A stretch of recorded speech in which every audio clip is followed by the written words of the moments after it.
আজকের ভিডিওতে আমি আপনাদের দেখাবো কলকাতা আন্তর্জাতিক বইমেলা 2024। এই বইমেলা হলো বহু মানুষের মিলন ক্ষেত্র। বই মানুষের অত্যন্ত প্রিয় সঙ্গী, তার অবকাশ সময়ের বন্ধু। সে কিছু নেয় না, কেবল দিয়ে যায়। মনকে সে যোগায় রসদ, তাকে পরিপূর্ণ করে আনন্দ। তাই বই মানুষের কাছে খুলে দেয় জ্ঞানের রাজ্য। কলকাতা বইমেলায় আসতে গেলে আপনাকে আসতে হবে সল্টলেক করুণাময়ী বইমেলা প্রাঙ্গণে। এই বইমেলায় বিদেশি ও কলকাতার নামি দামি প্রকাশকেরা নানা রকমের বই নিয়ে আসেন। বড় থেকে ছোট সবার কাছেই এই বইমেলা অত্যন্ত জনপ্রিয়। এই বইমেলা শুরু হয়েছে 18ই জানুয়ারি 2024, চলবে 31শে জানুয়ারি 2024 পর্যন্ত। তাই দেরি না করে তাড়াতাড়ি চলে আসুন এই বইমেলায়। তো চলুন ঘুরে দেখি বইমেলা 2024।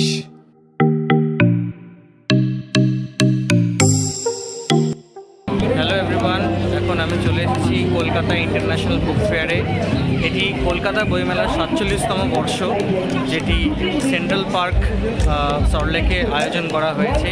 বিশাল বড় মেলা। এই মেলা দেখতে আপনার পুরো মেলা দেখতে অন্তত 2 দিন মতো সময় লেগে যাবে। আমি চেষ্টা করব যেটুকু দেখানো সম্ভব সেইটুকু দেখানোর। দেখতে থাকুন।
ওটিটির যুগে হয়তো মানুষ বইয়ের থেকে অনেক দূরে সরে যাচ্ছে, কিন্তু আমার কাছে বই অত্যন্ত প্রিয় একটি জিনিস।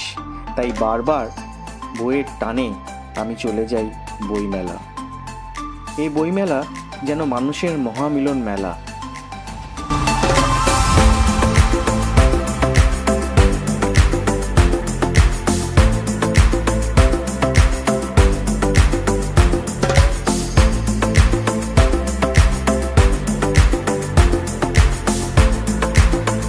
কবির কথায় এইখানেতে আধেক ভুবন, গল্প করায় তৈরি, বইকে প্রাণের দোসর করো, বই কভু নয় বৈরী। যতই ই বুক আসুক না কেন, বা যতই আমরা ওটিটির যুগে মোবাইল বন্দি হই না কেন, বই আমার কাছে চিরকালের একটি প্রিয় জিনিস এবং থাকবে। তাই বইয়ের টানে এবং নতুন বইয়ের গন্ধে আমার মতো বইপ্রেমীরা বারবার বইমেলায় ফিরে যাবে, কারণ বইমেলা আমাদের অগ্রগতির পরিচয়, সৌহার্দ্য, সম্প্রীতি ও মহামিলন ক্ষেত্র। এই বলে আমি আজকের ভিডিওটি শেষ করছি। যদি ভিডিওটি ভালো লেগে থাকে তাহলে লাইক, শেয়ার, কমেন্ট এবং সাবস্ক্রাইব করবেন। ধন্যবাদ। আবার দেখা হবে পরবর্তী কোনো নতুন ভিডিওতে।